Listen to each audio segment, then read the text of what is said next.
मुझे नहीं तो कभी कभी फील होता है कि जब मुझे ना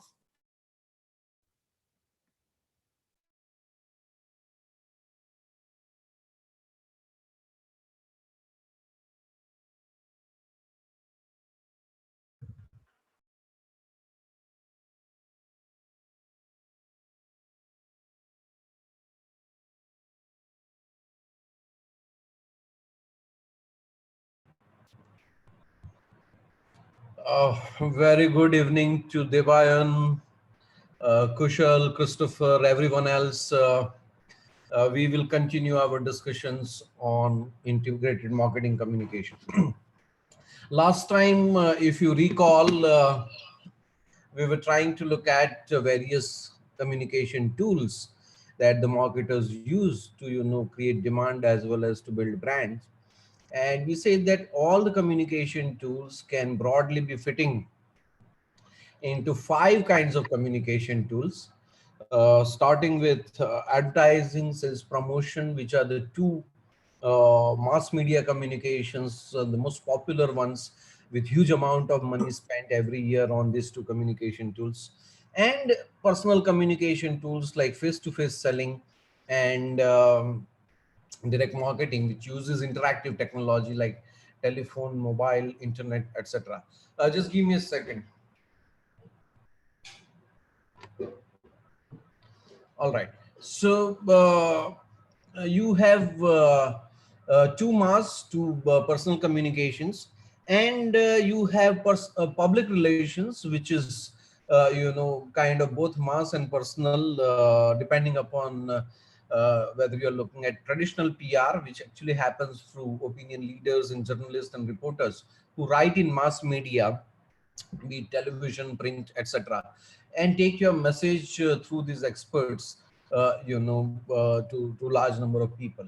But in today's time, as we're looking at, you have influencers on social media who are people like you and me, who typically are not in, mass media, but they have their own channels and platforms on which they kind of communicate your message. So what we are saying is that advertising is a mass, non-personal, standardized communication, and hence the biggest advantage of advertising is building brands because it can create standardized meaning. Sales promotion, again, may happen on mass media, but it provides incentive as against talking about brand's benefit, and hence it can result into immediate sales for the brand. Personal selling is one of the most effective communication tool because it can cultivate consumers. You can customize, personalize the benefits and explain them, educate consumers in the best possible way, and also leading to close the sales. So it's one of the most effective communication tool as you're talking about. Direct marketing is use of interactive technology to kind of combine the benefits of mass media as well as personal media to have personalized communication to build relationship, particularly in the services context, with a large number of consumers at reasonably less expense compared to face-to-face selling. And public relations, as we know, is sort of indirect or third-party communication, because as we were saying, that one of the biggest problems that you have with marketing communication, and that is marketers' own problem, because they have abused these communication tools, is that people don't trust. They lack credibility because they're identified as commercial communication sponsored by these brands, and hence at times brands also have to rely on communications happening through independent third party, which actually are the opinion leaders or influencers. So they have to get into multi-step sort of communication flow, where they first communicate their messages and persuade these opinion leaders, who in turn would act as brand's ambassador and take that message to the large number of people. So uh, what we are saying, but the problem with PR, as we were saying, is that it is resulting into all kinds of controlless communication. So when you rely on third party, obviously as brand managers, the kind of control that you would have on the communication, you may not have that. See, I was telling you, I think that one of the biggest beneficiaries of public relations is cinema industry, right? And just before the movie is going to get released, you will have all the stars, coming out, from nowhere, appearing on television channels, in the media, giving interviews, doing road shows, etc., etc.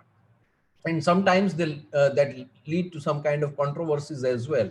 So public relation at times could be credible communication. At times it can lead to some kind of controversies, and the things can go out of control as well. So we will have more discussion on each of these communication tools as we go further. But broadly, we are saying that there are mass channels and personalized channel. And before we go further today, let me just tell you that things are changing. So far as the technology's influence is concerned, and what is happening, interestingly, is the convergence of mass and personal. I'm not sure how many of you have received this internet forward, but during this Diwali, there was a digital campaign by Cadbury's. Last time we also talked about the Cadbury's Temptation, if you remember, and the campaign as to how they try to integrate variety of different communication tools over a period of time, including advertising, and that happens with all the brands. It is important that each communication tool creates certain kind of effect for the brand, and that has to be leveraged by dovetailing other kind of communication tool.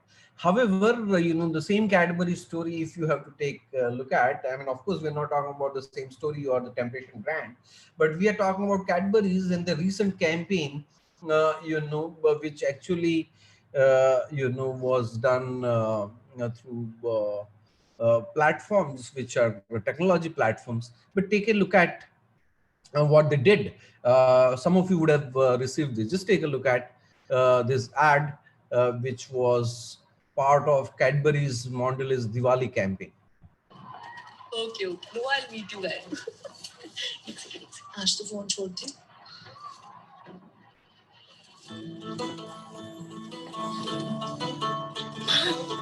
I love it. अच्छा सुनो. तुम्हारी choices class है.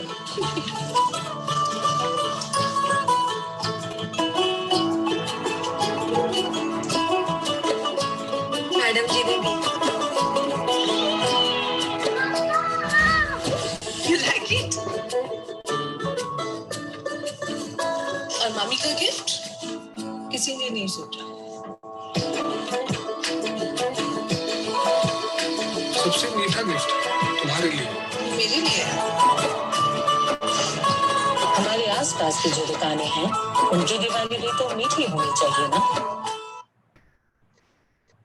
Now, as you can see, there is no sort of rocket science that appears here, but there indeed is rocket science behind this particular ad, and you might wonder that this is like any other advertisement that you have in the festive time. What is the big deal about this? Just take a look at another video if you don't know, and then perhaps you'll get an idea as to what actually is happening with respect to the communications landscape, and how technologies are making impact.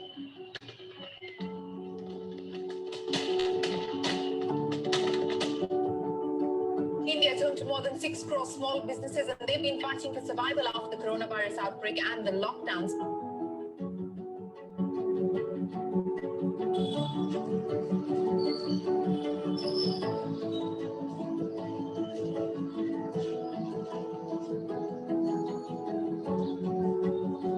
Presenting not just a Cadbury ad.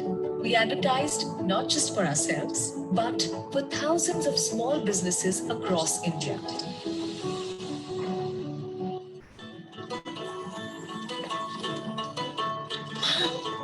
I love it.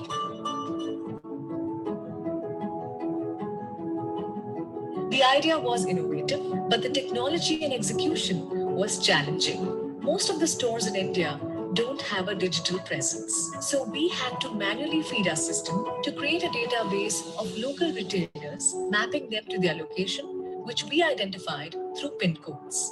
As the ad was served to an individual, an algorithm grow located the pin code and then mapped the various local stores in that pin code and served the one closest to the individual in real time. The AI-enabled system created thousands of permutations for the localized version of the same ad.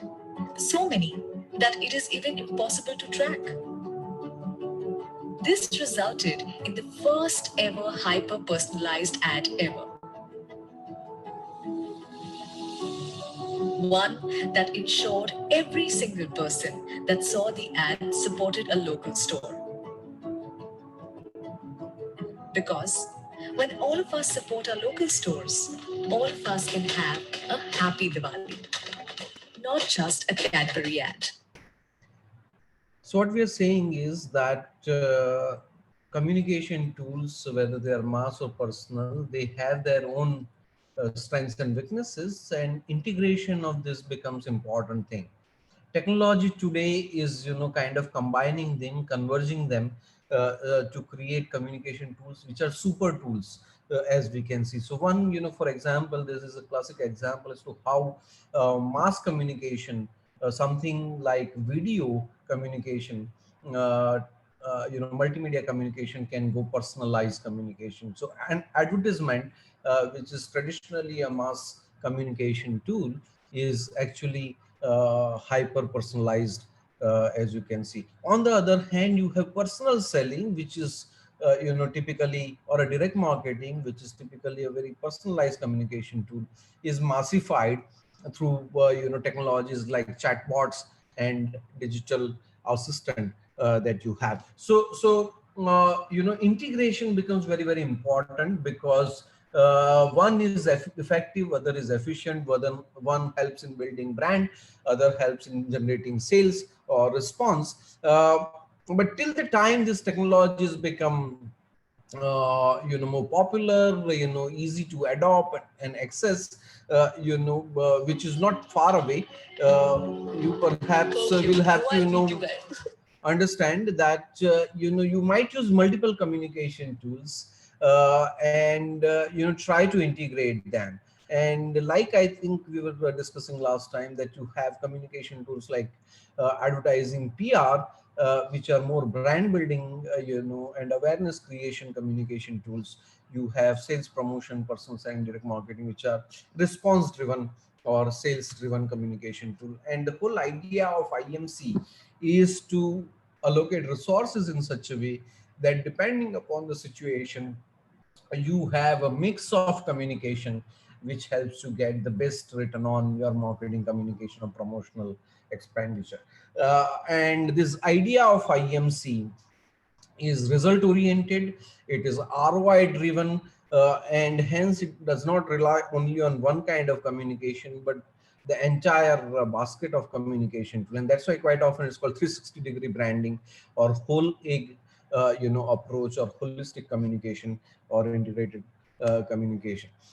This whole idea of IMC began with American Association of Advertising Agencies, coming out with first ever idea of integration, where they suggested that communications happening across media channels, whether you advertise on television, you advertise on print, you advertise on billboards, or digital now, you have to make sure that your communication is having a common theme across all channels. It has to be one voice, one side, and hence the impact on the audiences of this communication can be multifold, and which is what quite often called media multiplying effect. So what you see on television, when you see it on billboard, the impact gets multiplied rather than just get added. So one voice, one side communication is integration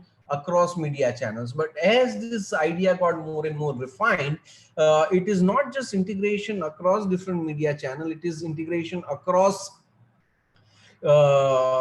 communication tools, that advertising and personal selling or direct marketing and public relations, they all have to be integrated and used in right measure to create appropriate recipe or mix at a given point in time. So there is integration of media channels, there's integration of communication tools, and there is also integration of audiences. So when you look at over the years, this whole idea, and the key proponent of this idea of IMC is a guy called Don Schultz, who actually kind of tries to say that this has to be integration across media, across audiences, across communication tools, effectively creating better return on communication investment for the brand. So it's a strategic approach where you allocate resources in such a way that gives you the best return in a given situation in which your brand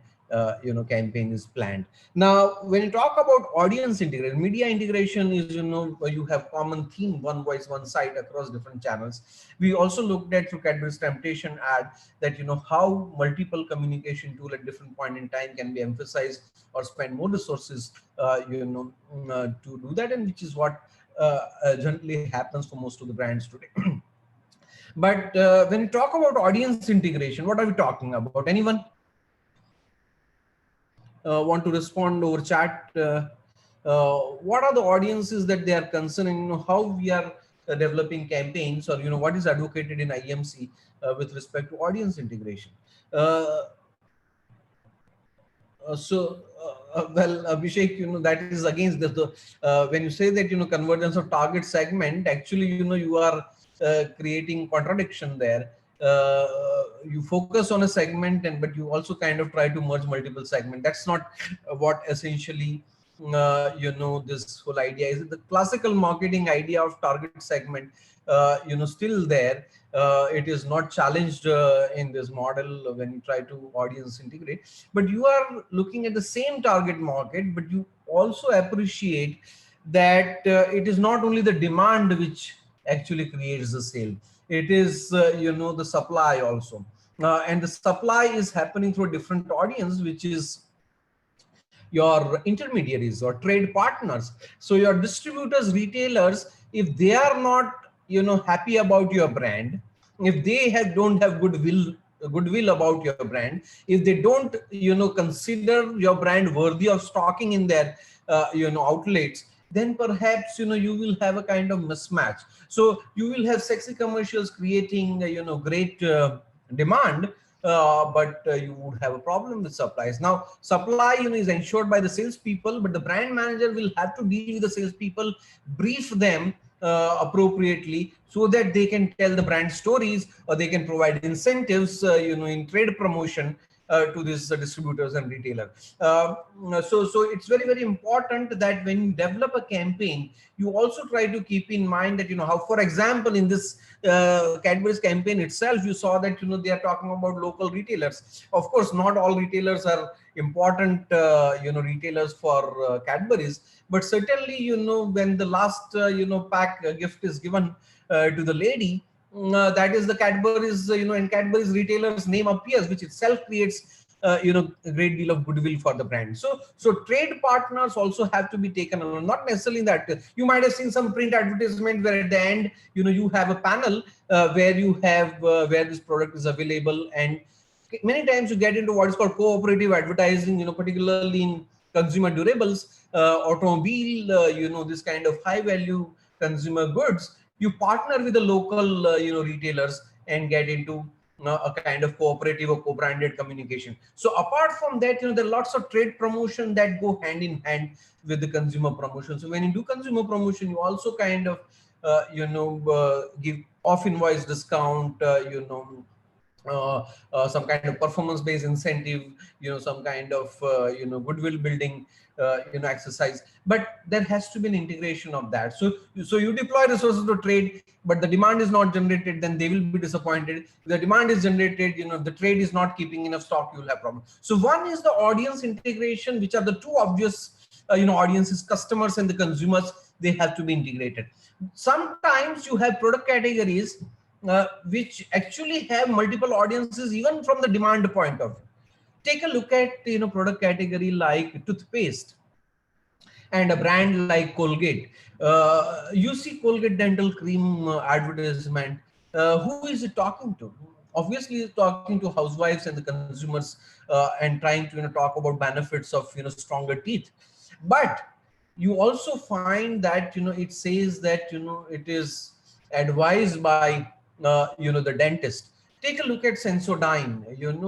They are actually trying to say that this is what doctors advise. They try to take along important influencers of the consumer's preferences in product categories like that. So there are certain sort of I mean, most of the product category, you find that there are significant influencers, and you may have to also kind of make sure that communication to them also gets integrated in such a way that the consumers, and the influencers and the retailer, they all are sort of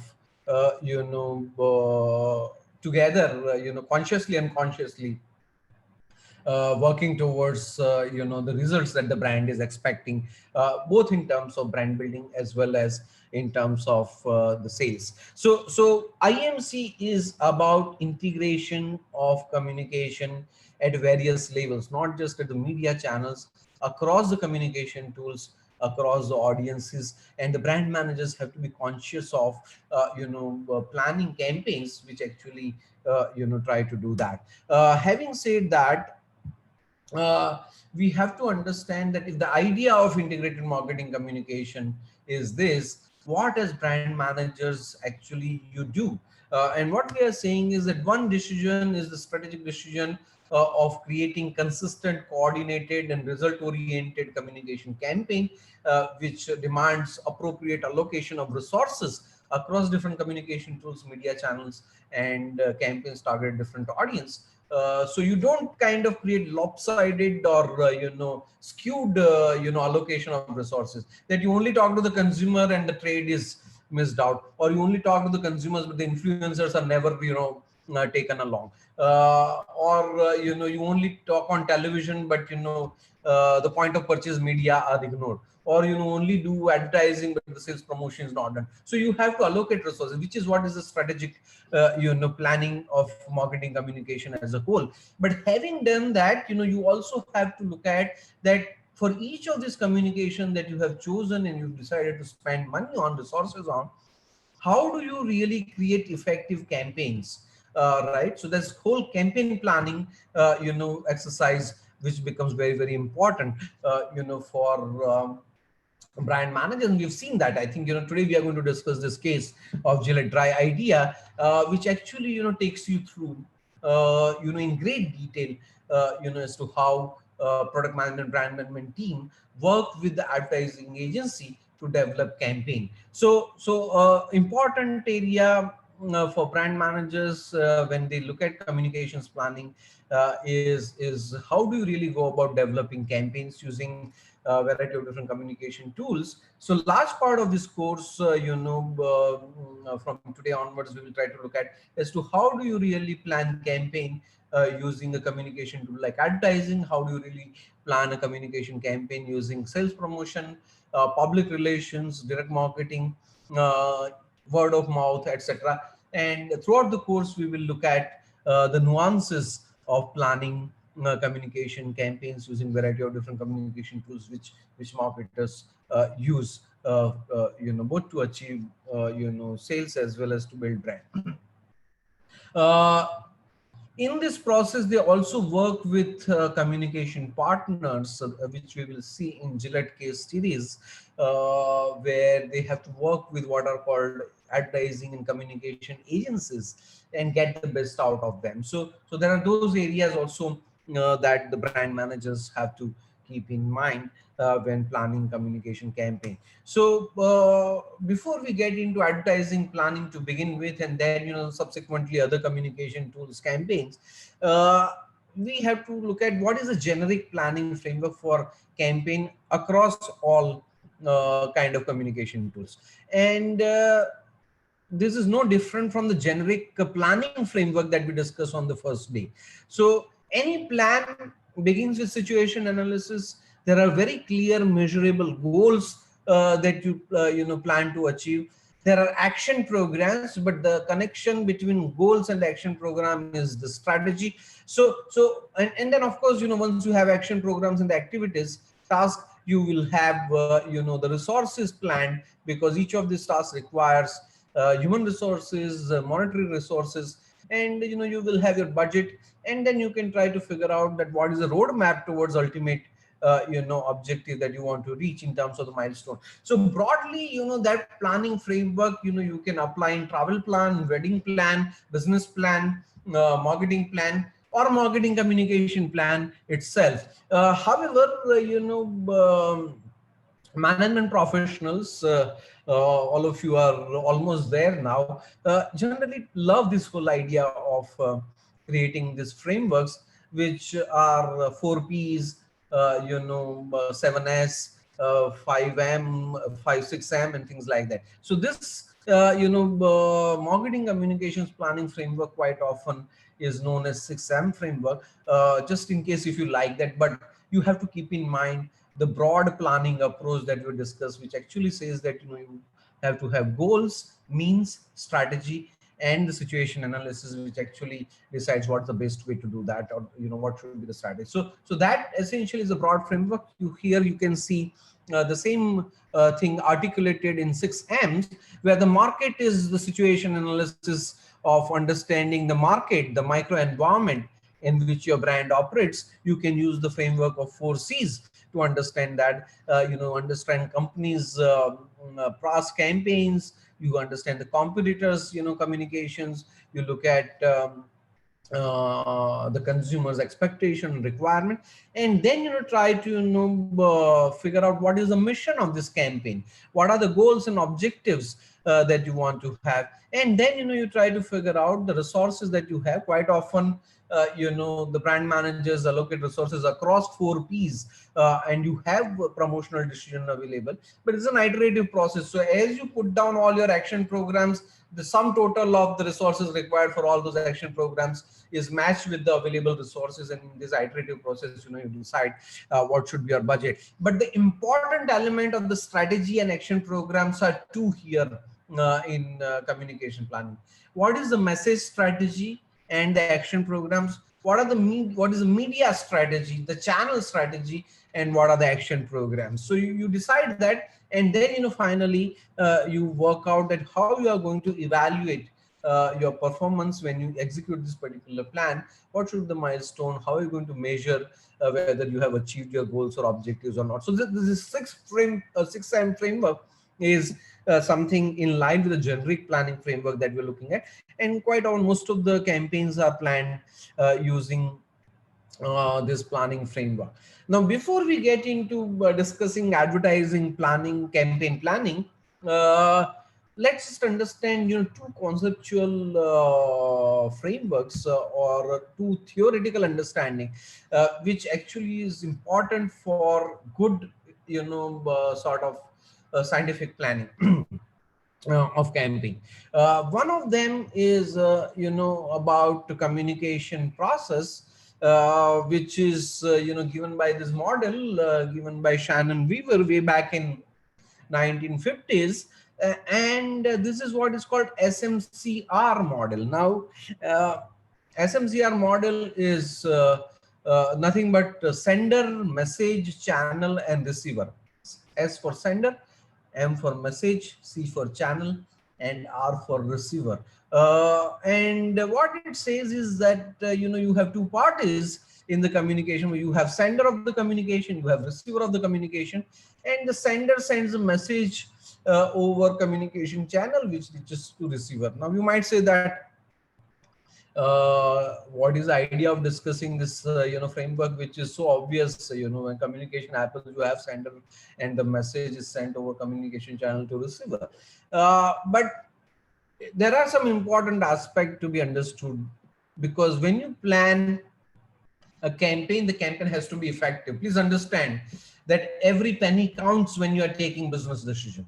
So you can't just say that, I am doing this communication decisions because I love this model, or, this ad looks very fantastic, or I want to go to Mauritius and shoot the commercial. No, it doesn't work. You have to, make sure that ultimately results into, marketing objectives, contributes to the marketing objective, it generates sales for your brand, results in market share. So, how do you really know that your communication is effective? Marketing communication is effective, or any communication that is effective as per SMCR model.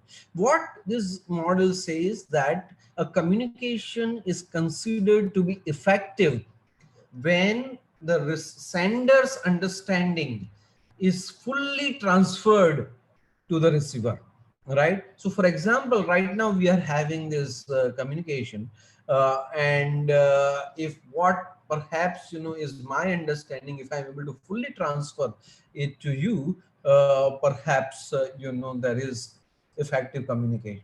If I can transfer only 50% of this my understanding to you, then the communication is only 50% effective. If I'm able to transfer 100% of what my understanding is, then perhaps it's 100% effectiveness. So to what extent the sender, and sender here is the brand in marketing communication part, to what extent the brand manager, the product manager, or the brand, the business actually transfer the understanding about brand's benefits to the receiver, who are nothing but consumers, becomes very, very important. And you have to be mindful that effective communication to always try to achieve what is called commonness of thought. So whatever are your ideas has to be fully transferred, so that there is commonality of idea at the end of the campaign. However, it does not happen overnight, please understand. And hence, marketers and brand managers have to be sort of continuously be mindful of receiving feedback, and sense how the audiences or the receivers are responding to the communication stimuli, take them as feedback, and continuously fine tune their communication program so that they become more and more effective, eventually creating commonness of ideas. So what is there in the brand's design or the brand's positioning, blueprint with the brand managers is fully there, embedded in the minds of the consumers as imagery or perception. For that, obviously you have to be kind of, it's a continuous process, and you have to keep sensing how audiences are responding, and kind of try to fine tune your campaign. The question then comes is that, okay, fine, if the last campaign was only effective to 20%, and you still will have to improve your communication, how do you really go about improving? So SMCR model largely focuses on this whole idea that you keep receiving feedback, but the focus has to be on improving communication campaigns by encoding process. So two important elements that perhaps you have to keep in mind is the encoding and decoding. Obviously they go hand in hand. It's like on a computer communication, telecommunication or information technology, you have encryption happening, and then on the other hand this is decoded, to have completely secure communication happening, is essentially the same kind of process. But the idea is that you have to package your message in such a way that the audience not only understands, but it appeals to the audience, right? So for example, if your language is very different than the language that I speak, even if I try hard communicating my ideas, perhaps it may not be effectively transferred to you, right? The same way, brand needs to understand the language, the vocabulary, the cultural symbols that are interpreted by the audiences in a particular way. Then only they will be able to kind of effectively communicate. But if they don't understand the consumer's culture, they don't understand the vocabulary, they don't understand the language, then perhaps the brands will not be effectively transferring, their understanding or the ideas to the receivers. So large part of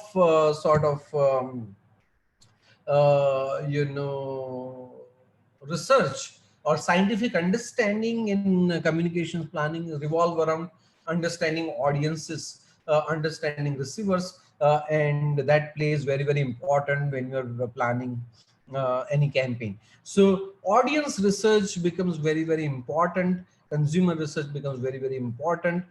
Consumer behavior understanding becomes very important, because that gives you an idea as to how do you really package your message. There is this whole science called semiotics, which is the science of signs and symbol, which actually becomes very useful when you package your message and encode your message, so that it reaches to the audience in the way they can decode it appropriately, and it appeals to them.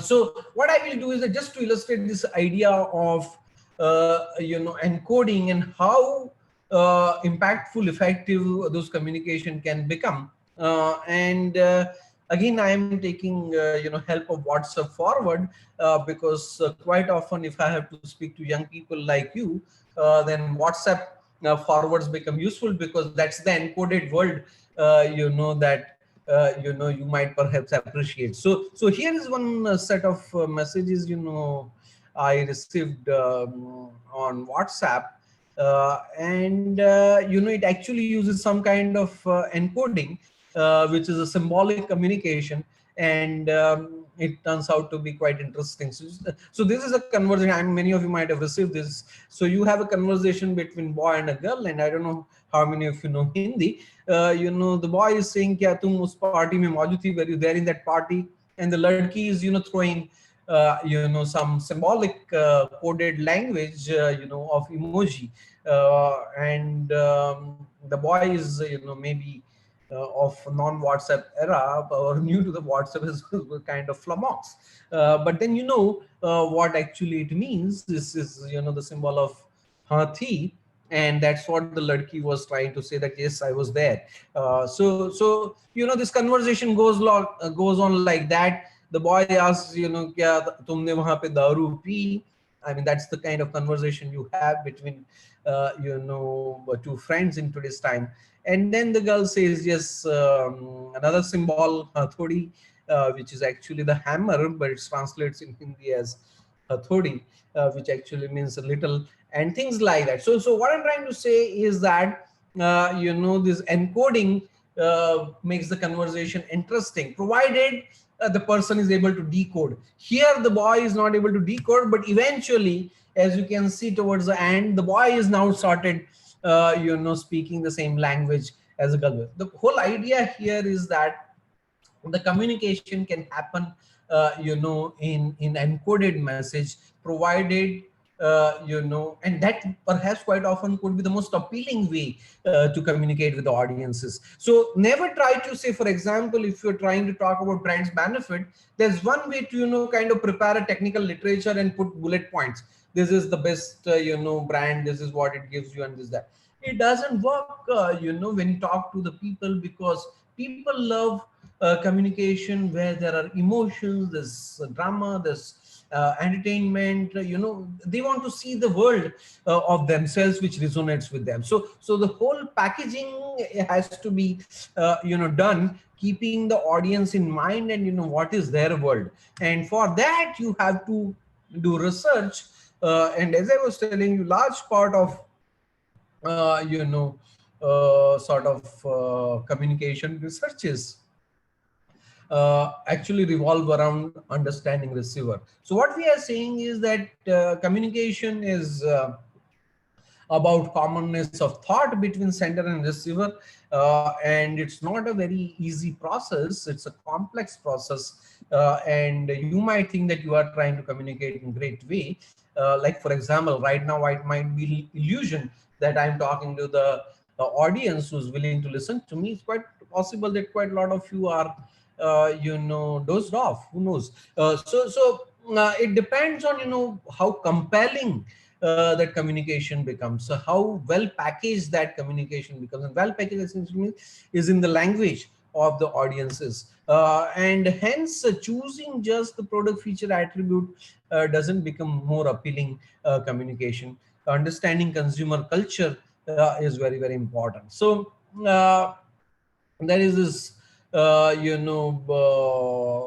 set of researches like ethnographic research, ethnographic research, cultural anthropology. Those are the kind of qualitative research to understand observation of the audiences become very, very useful when developing creative communication. So the creativity actually in communication advertising is how well you are able to encode your message, of the brand or the benefits of the brand, so that the communication happens in the most compelling way. So there are two sets of researches that advertising or communication science quite often talk about. One is what is called response hierarchy. And when you talk to consumers through marketing communication, consumers would respond, but ultimately you are not just interested in generating any kind of response. You want to generate response which actually is nothing but the purchase action. You want to sell products, you want to kind of lead consumers to transaction. And hence one set of researches that exist in marketing communication or promotion sciences or advertising science is that how consumers are led to buy products by creating demand through communication. And what is believed is that there are series of steps or series of responses that the consumers go through, eventually responding in the form of purchase action. And this is called what response hierarchy models. So one set of researches in which we'll talk about is response hierarchy, that consumers responses leading to the sales in a step by step or hierarchical fashion. And the large amount of researches which give some kind of understanding as to how communication lead consumer to sales, to purchase action. The second set of researches is this whole thing about how consumers process information, what actually happens in their mind, and how persuasion takes place. Because ultimately, when you look at communication, particularly advertising communication, the role is to create positive attitude, right? So in consumer behavior, you might have studied some theory called theory of reasoned action, theory of planned behavior. The whole idea is that the consumers develop certain kind of belief which lead to attitude, and this attitude, if it is favorable to brand, then eventually it might result into purchase and intention and purchase action. So attitude becomes very, very important. If the consumers don't have the right attitude, they would not have willingness to buy that particular product. So advertisers and the communication professionals, or the brand managers, the marketing professionals in particular, they would always try to make sure that the consumers have favorable attitude towards the brand. How do you really convert neutral attitude to favorable attitude? How do you really change negative attitude to positive attitude? How do you really strengthen the positive attitude towards the brand becomes the fundamental task for the brand manager. And for that, they have to understand that how consumers actually process information and develop beliefs leading to attitude, eventually leading to this. So if you look at, as I was telling you, one set of researches largely talks about, when you do communications, what kind of effects it creates among the receivers or the audiences, and how it actually translates into sort of sales. And this, kind of models are what are called response hierarchy models. One of the most popular one of them is what is called IDA model. I'm sure you would have heard of it. It is called awareness, interest, desire, and action, right? And that's what this acronym IDA essentially means. There are several such models which actually talk about communication effects and their hierarchy. IDA says that the for consumer to make sale, the first effect that he should have is the awareness. If the consumer is not even aware about the brand and its benefits, it cannot buy that. But between awareness and purchase action, there is also what is called interest generated. So if the consumers become aware about the brand, he will have to then to be led into developing interest into the brand. Once he's interested, he can then would have desire or want for that particular product, which may eventually lead to purchase action. So IDA says that there is a hierarchy, and hierarchy essentially means that unless the first level of effect has happened, you would not have the next level of effect happening. So unless awareness is there is no interest. If there is no interest, there is no desire. If there's no desire, there is no action. So many times this is also called purchase funnel, path to purchase, road to a sale, response hierarchy. They all mean basically same, a consumer journey, in another sense. And the brands have to be taking consumers to this path, eventually leading to a sale. So at at any given point in time, you have to be mindful that what level your target market or audiences are they aware, or they are not even aware of it. If they're not aware, you should try to do communication which perhaps create that awareness. If they're already aware, you should try to look at how they start liking. By automatically they will not. You'll have to work hard, and your communication will have to lead consumers on this path. So IDA is there. There are several models. Another model is what is called hierarchy of effect model. Again, the same kind of hierarchy, awareness, leading to knowledge about the brand and brand's benefit, which will lead to liking, lead to preference, purchases. The vocabulary is different, the semantics are different, but by and large, it again also talks about hierarchy. There are several such models like awareness leading to image matching, fact matching, eventually transaction, happening.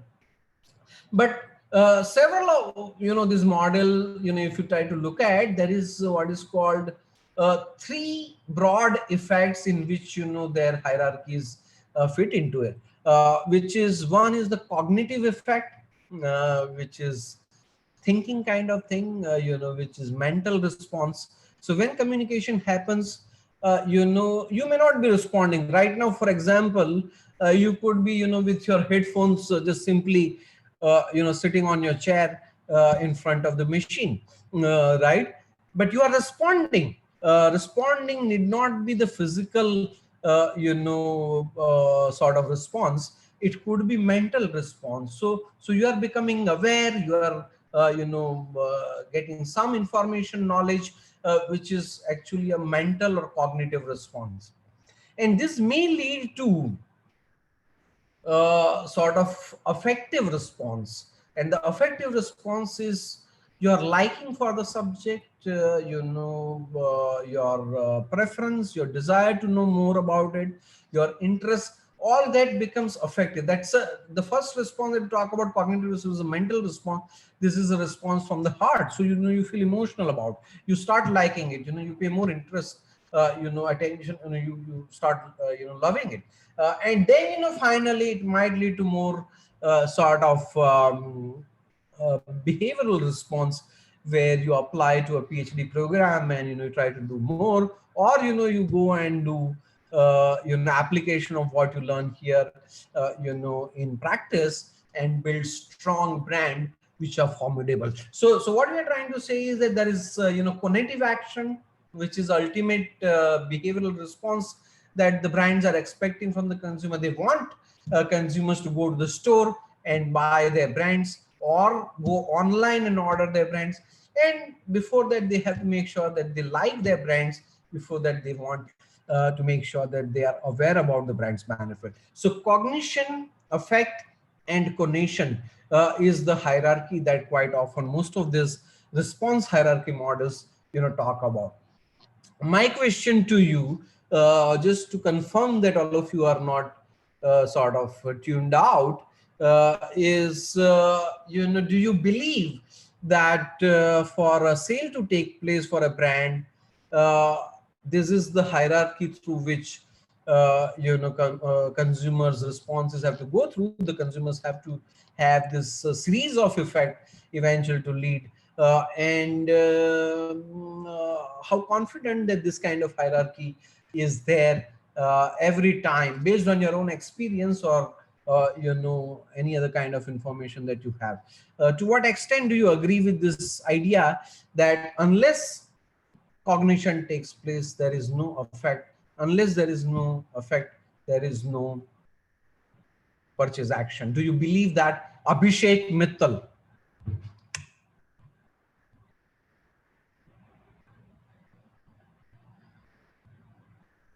Good evening, Abhishek. Are you there? Harsimran?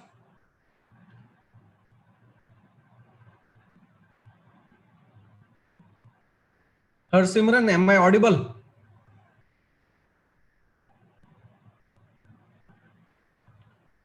Hello. Hello. Yes. So am I audible? You will have to speak a little louder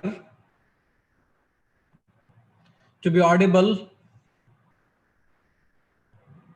Hello.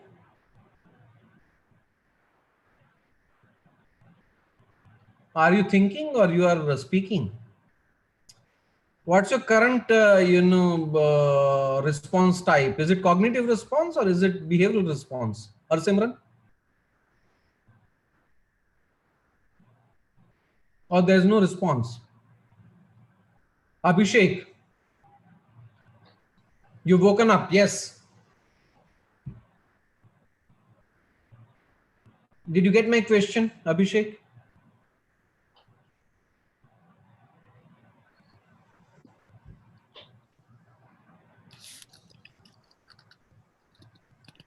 Yes, you are perhaps trying to speak.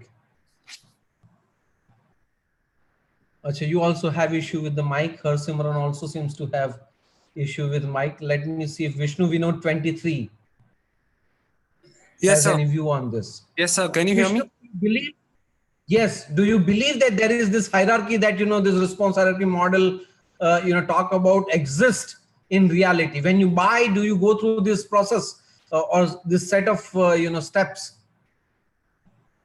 So it's a tried and tested method. So, like it will give results for sure. Mm-hmm.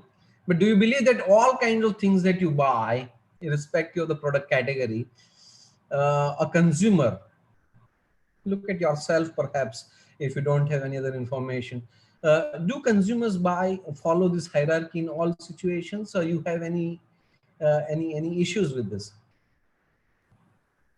So I think certain essential items will already be like the awareness part will already be taken care of. So it will be just the desire and action, because you don't need interest, but you need it. Like, for example, sanitizers right now, you need it anyway. So everybody has to buy it. So like the action part is only like visible in that process. Right, but if there is no awareness that Savlon has 99% germ killing ability, or it can even kill coronavirus, if you don't know, you would not buy. Am I right or not? Yes, sir, correct. So I know that there is some sanitizer, but sanitizer we say that this can kill even coronavirus. Obviously, people are going to now prefer that particular. Am I right or not? Yes, sir. So awareness of the brand's attributes benefit becomes important element. The question then comes is that, is there an affect component when you buy a product like sanitizer? Do people actually start developing interest in sanitizer? Do they start loving it? Is there an emotional element to that? So certain smells or flavors, there are people who may prefer like a certain kind of smell. Like I would prefer orange on my sanitizer, and there will be some other people who may prefer different like smell. That sort of preferences might be there. But you may not start liking it, tomorrow you will have say pineapple flavor coming in some other sanitizer, and you like that, you might just simply switch. There is no affinity, right? I'm just kind of trying to argue. But say for example, if you take product category like iPhone, a Yes. mobile phone, you love this brand, right? You care a Yes. damn about the features it has, right? iPhone, even if Samsung promises more features, you say no, iPhone is good, I love it. Vishnu? Yes, sir. That is, yeah, true. But that kind of effect or emotional attachment may Yeah. not be there for product categories which are like sanitizers, possibly, right? Yes. Yes. And that's what some of the scientists in this field are arguing, that yes, there is a hierarchy, but it need not be always this hierarchy of cognition, affect, and behavioral response. It could be different kind of hierarchy. For example, take a look at another example, Vishnu. I don't know whether you have faced the situation that you went to a shopping mall, and possibly Simran might have faced this, which quite often women get into this, but maybe I'm in old school who believe in stereotypical approaches. In fact, advertising and marketing communication is about stereotyping. If there's no stereotyping, there is no mass communication. But anyway, that aside, have you, Vishnu, for example, I found that you ended up buying a shirt without even knowing a brand, just because you liked it there on the shelf, and then later try to come home and they say, hey, it's a good shirt, and let me find out which brand it is, or which particular fabric it is, or whether it is made in Malaysia or whether it is made in Madrid, right? So what actually is happening is quite often here is that many times, I don't know, Vishnu, whether it has happened with you. Like, yes, sir, it has happened with me. There have been cases where like I've bought random shirts which was better fitting than branded ones. Correct. And then when you fit it, you say that yeah, let me find out more about it. Who makes this? Next time I will buy this only, or things like that, right? So you try to get more knowledge after your behavioral action. When you bought it, you didn't even know anything about that particular, or significant information about that particular brand, right? So what we are trying to say is that quite often in certain product categories, this hierarchy would vary. But in a classical model or standard learning model, consumers would follow this hierarchy. So there was this guy called Michael Ray who came out with this alternative response hierarchy. But before that, what we are trying to say is this hierarchy of response is important for the communication professional, because not all kinds of effects, are fully attributed to the communication alone. For example, cognitive effect are largely the communication domain. But affective effects, if for example, if the product is, you like the product, not only depends on the communication, but also depends on the kind of product features that the product is actually having. Right. So communication but play very significant role in that. On the other hand, you have behavioral stage, the actual purchase, that may not be only, or communication just plays one of the roles, but there is a role played by availability of the product. There's a role played by affordability of the product, right? So if the price is not right, I might love BMW, but I may not buy it because it's not the communication's fault. Communication actually has created this awareness and interest in me about BMW, but the price is not right. So other elements of marketing mix would be influencing the behavioral action or purchase action. Communication is just playing one of the roles. In affective stage, communication plays significant role in developing interest, but need not be fully responsible for. whereas the cognitive stage is largely the communication domain, right? So when you look at the effects created by your marketing communication program, if the sales is not happening, you cannot fully blame communication. You also have to investigate other elements of marketing mix, and they're appropriate for the kind of target audience in a given market situation.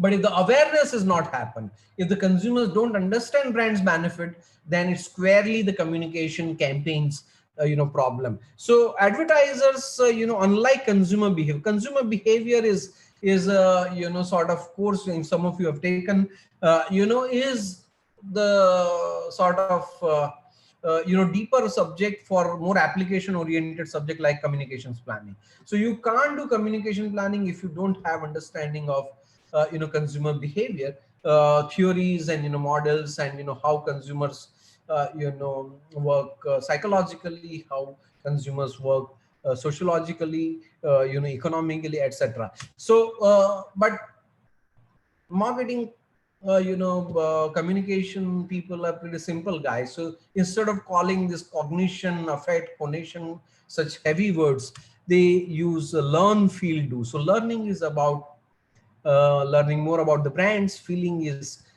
having effect about the brand, and then doing is actually the purchase action. So what we are saying is that there is a hierarchy of learn, feel, do, which is the standard model, standard learning model, which generally works for high involvement product. So if you are buying a mobile phone, if you're buying a washing machine, if you're buying a laptop computer, digital camera, say automobile, then it is the cognitive, affective, cognitive hierarchy for most of the people in most of the markets that you will have. But when it comes to low involvement product, right, like habitual purchase product like salt or sanitizer, then perhaps you will have first, what are the benefits? Is there a benefit of this particular brand of toilet soap or a floor cleaner or hand hygiene? Yes, Kripa, you have question. All right. So you have this benefits known, and then you end up buying it without actually getting affinity towards that particular brand or get a great deal of attachment towards the brand. And then after repeated uses, you might start developing some kind of emotional attachment with this. Because my mama used Boost, I will also you consume Boost. I mean, that's the emotional attachment that we're talking about. But it doesn't happen overnight, because mama used it for your entire 20 years of growing up. Then now you will also give your children Boost only because your mama gave you Boost, you have to give. I mean, this is something that we see it every day. So that kind of thing happens in low involvement product, where first awareness happens and then purchase action, and then you start developing emotional attachment, as against the classical hierarchy. On the other hand, when you get into a situation high involvement purchase, but there is no difference across different brands. For example, shopping products, this dress or that dress, you don't have much, like Vishnu face situation, there's hardly much difference. Van Heusen or Arrow, or your Louis Philippe, or for that matter, Park Avenue, you would find there's hardly any difference in the same set of design, same kind of thing. You might just end up buying it, and then start liking it, and then start thinking about it, right? So hierarchy of effects are there, but it need not always be the standard learning model of cognition, affect, and conation, but it could be different in different product market situations. So when you develop campaign, you will have to understand the consumer behavior and what kind of communication effects they have to undergo through to develop these different kinds of communication effects that the consumer communication can create.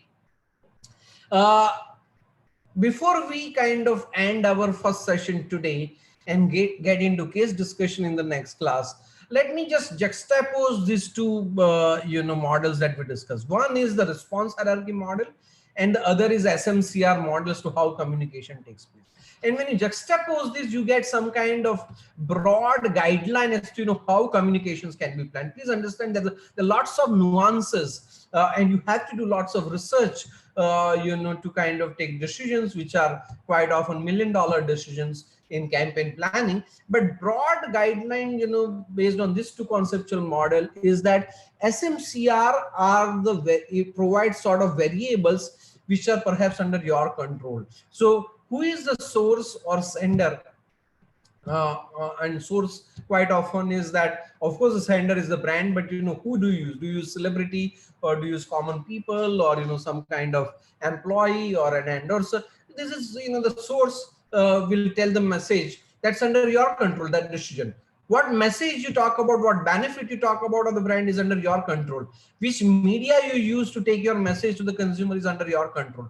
And the understanding of receivers are not under your control, but how well you understand them is under your control. So these are marketer controlled areas, and there is an outcome which is communication effects or the campaign effects on the receiver, which is generally in the form of awareness, interest, desire, and action that we're talking about. So to what extent consumers get exposed to your message, right? Many times what may happen is that the consumers have not even seen your message. Now, if forget about creating awareness or interest or anything, if they don't see your message, how the hell you can actually impart your knowledge or the liking, etc. So if the problem is in exposure of your message, then perhaps you have to figure out or fix up media or the communication channel related issues. Because if you're going to the consumers through the media which they don't access only. For example, if I have to, as a brand manager, I have to tell you the brand story to audience like you, Vishnu or Abhishek or Harsimran or Kripa, then perhaps if I use television, then it's a big problem, because none of you watch television. You don't even know perhaps what's television, because you even watch your Netflix movies and Amazon Prime web series on your mobile phone or your tabs. So television is an area. If I use broadcast media like Star Plus, hey, my grandmother watches that. I don't even know what kind of television series going on. So what I'm trying to say is that if I have to target audience like you, I may have to look at media which are digital media rather than traditional broadcast media. So exposure problem is there in your campaign, then you have to attack media broadly. If there is a problem with the attention, people are exposed but they don't pay attention, they don't even remember, they don't perceive your communication, then there's a problem of the source, right? So for example, I'm talking to you, some of you would have kind of mentally tuned out, if not technologically, but instead of me, if there is, say, for example, Katrina Kaif is talking to you, obviously the attention would be much more, right? Because the source is attractive, compared to what perhaps,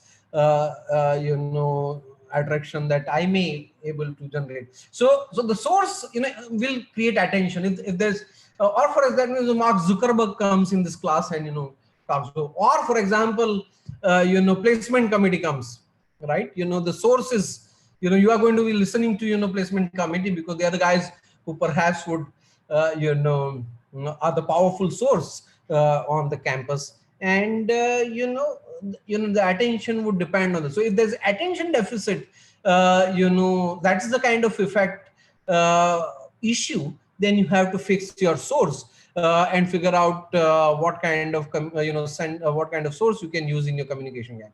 If there is a problem of comprehension, people don't understand what you are trying, then there's a problem of encoding. And hence you have to look at how you can go to the market, understand consumer, do some research, and figure out that what consumers, culture, vocabulary, way of living is, so that you can appropriately encode your message so that it can be comprehended by that. And finally, after doing all that, if there is no attitude change, people still don't buy, there is no yield, there's no result at the end of it, then there is a problem of the strategic positioning. People don't see benefit, in your product that you're trying to communicate value of. And hence you have to fix up the communication message, which actually talks about the brand's benefit. So what we are saying is SMCR and communication effects, would give you a lot of planning insights when you develop communication campaign. And you will see that in action when we discuss Gillette Dry Idea case after the break. So we'll take, about 10 minutes break. It's 6:40. We will come back 6:39 or 38. So you are going to get 12 minutes, break. Let's try to meet at 6:50. Thank you. And if you have any questions, you can raise them before we start the discussion.